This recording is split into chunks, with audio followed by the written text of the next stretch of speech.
Do I need to say anymore? Bet. Yup.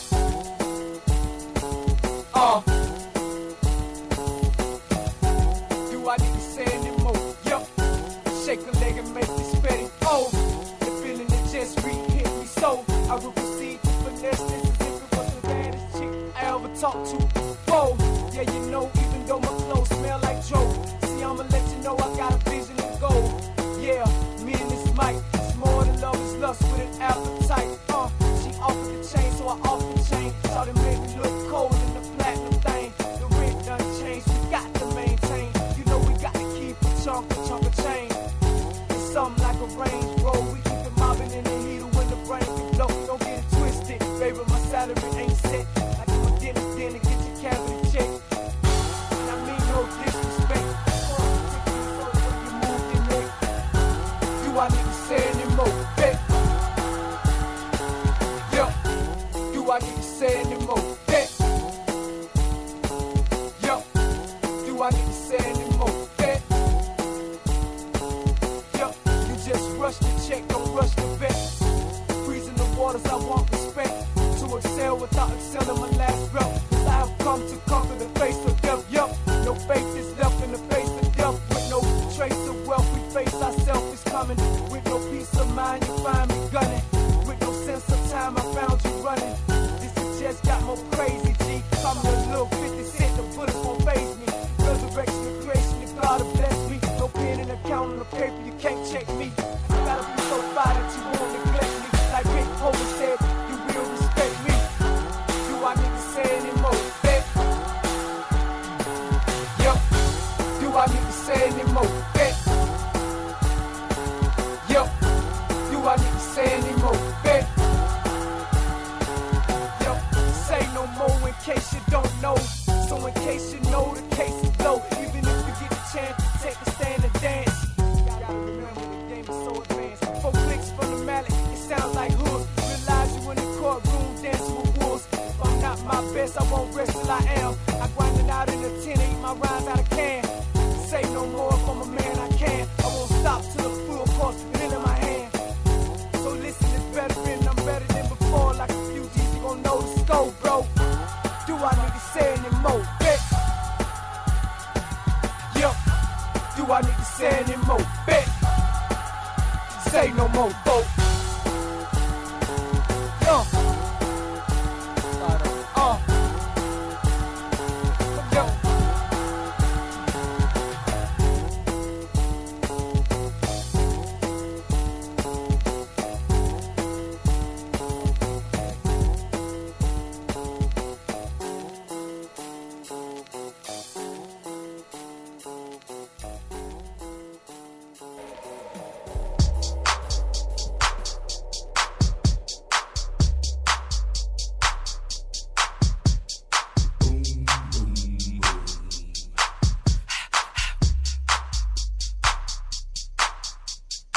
Ready for action, nip it in the bud, we never relaxing. Outcast is everlasting, not clashing, not at all. But see, my want to do a little acting. Now that's for anyone asking. Give me one rip, drop, there goes a new gas. Welcome back to the show. So, I didn't mention this earlier, but one other little interesting thing happened to your boy this weekend, and we're going to get to some of this to sports here in a second. So one other thing happened kind of interesting to your boy this weekend. I mentioned how I went and attended the annual gala fundraiser at South Carolina State University this weekend. And so I'm sitting at the table, and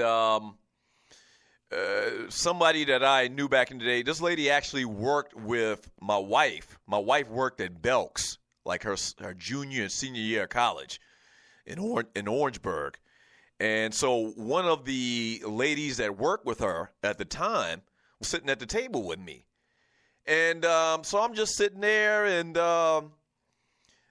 we're honoring several people, you know. And one of the people that we're honoring is Michael Coulter, who's the guy that plays Luke Cage in the TV series on Netflix. And he's done a couple other things or whatever. He's starting to blow up a little bit, getting a lot of love. And I had mentioned before on this show how Luke Cage was from the next town over. He was from St. Matthew, South Carolina. So, in honoring these different people, they're calling out and they're, giving a little bio about each person or whatever. And I knew that we were honoring Michael Coulter, but, word was out there that he wasn't going to be able to show up for this thing. So they says, well, next in behalf of Michael Coulter, who couldn't be here, is his sister, so-and-so, so-and-so, and so-and-so, and so-and-so. And so the young lady that worked with my wife back in the day, this is 25 years ago, got up and went on stage and took the presentation. So the guy that actually kind of orchestrated or put together the whole event came and, he was sitting by me. He actually sat by me. He was telling me, yeah, that's Luke Cage's sister. Yeah, a small world. Oh, Michael Coulter's sister.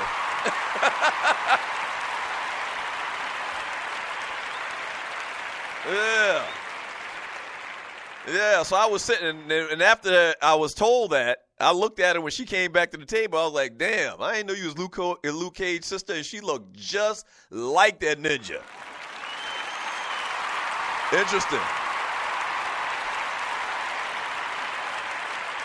Very interesting, man. 404-382-0338. You can also email me at doug@thedougstewartshow.com. Floyd Mayweather Jr. had one of his cars set afire as he visited Birmingham as part of his ongoing UK tour. The retired undefeated boxer made an appearance at the Birmingham ICC on Saturday, where he conducted a Q&A. Watch Tony Bellew's shock defeat of David Haye, which I did not see that. Mayweather Jr. has recently been linked with a return to the ring to face UFC star Conor McGregor, and he again hinted that he was prepared to take the fight. In one fight, I made more than Conor McGregor has made in his whole career. The difference between me and him is that he has to fight. If I was him, this is a quote from Floyd Mayweather Jr., he says, if I was him, talking about Conor McGregor, and I was smart, before I lose again in the UFC, I'd let Floyd Mayweather kick my ass for a lot of money.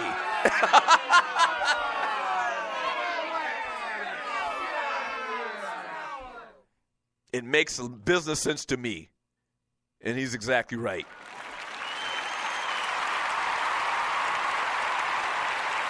Yeah.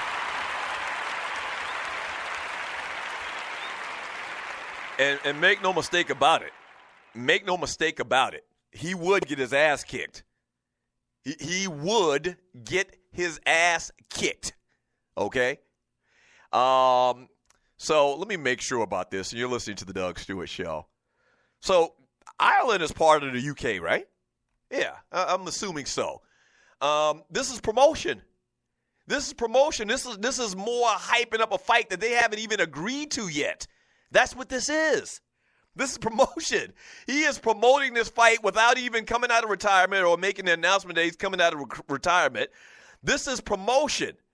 McGregor has, once again, been talking about this, and Floyd's been talking about this, and they're just hyping it up, man. This thing is going to happen. The other part of the story that I didn't even talk about, the most part, the big part was that his van, he's got a van. He had a van with the money Mayweather brand on it, like a symbol or whatever, that was torched. Somebody busted out the windows, and they threw some type of gas inside of it, man, and lit that shit afire.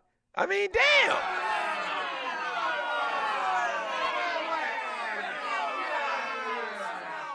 But once again, Floyd Mayweather Jr. being a master promoter, who's been in the promotions business and the fight business his entire life, I wouldn't be surprised if Floyd Mayweather Jr. has somebody to do that.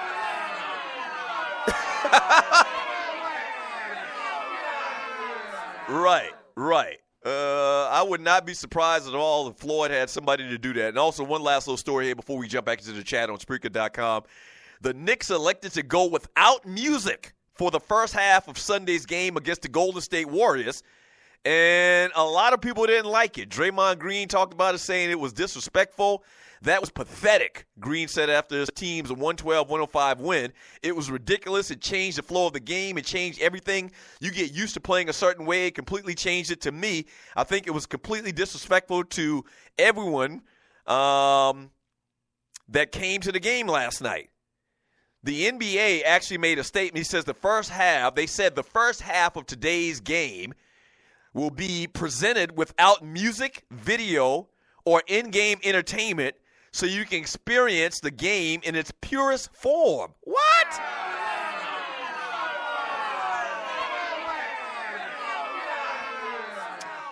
Stuff like that really can backfire on you. And that's one of those situations where you understand how good entertainment value is.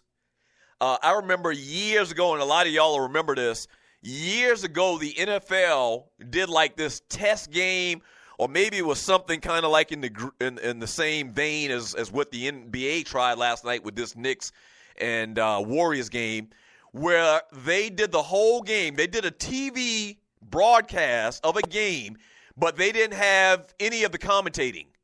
Like, they didn't have a play-by-play guy, and a lot of you remember this. They didn't have a play-by-play guy. They didn't have a color guy. So it was almost like you were at the game, and they didn't even have a PA guy, where they didn't even announce, the down and distance or anything like that. They just let you watch the game. It was horrible. Y'all remember that? It was horrible. It was horrible. Right. So you really don't get a feel for how different the game is unless you have all of the sights and the sounds of the way that they broadcast and they call games in 2017 until you miss it. And so I didn't see this game last night, man, but I can only imagine how bad it was and how weird. That's something that they kept saying, all of the different comments from different people that were part of the game. Steph Curry talked about it. Porzingis talked about it being so slow and it seemed dead and it just didn't seem like an NBA game. Because, the NBA, they play music in and out of breaks and after the game and, halftime. And they have these halftime shows, this, that, and the other. And music is a big influence on the game experience. And to not have none of that, man, I can only imagine how boring it probably seemed, man. What are your thoughts? 404-382-0338.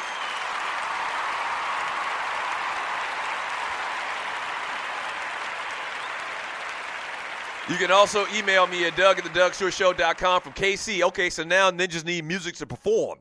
Now, I don't think they're saying they needed music to perform, but it took away from the experience, I think, is what they're saying.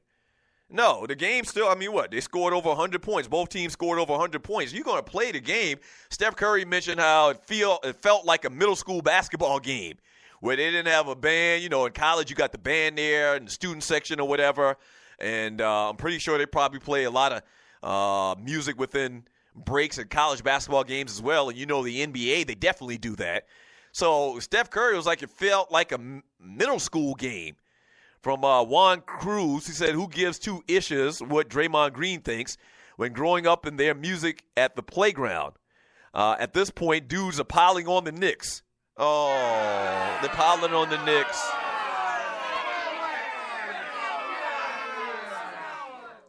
Juan Cruz, they're piling on your Knicks.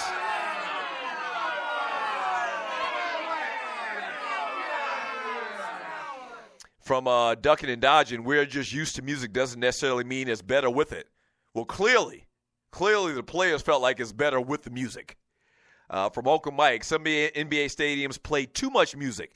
I hate when they play music while the game is actually being played. I don't think that they play music during the game. I don't think so.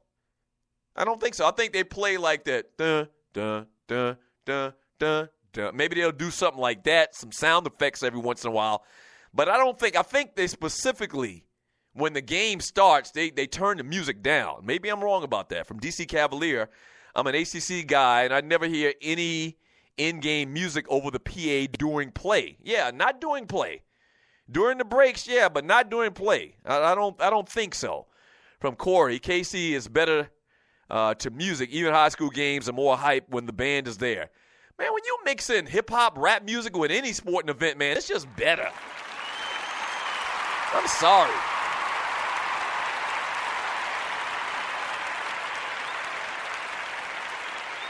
I can't remember his name right now.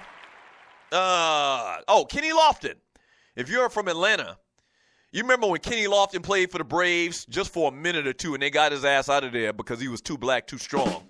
No lie. When Kenny Lofton played for the Braves had this policy. I don't even know if it was a policy. I don't remember exactly what it was. But there was a big beef in the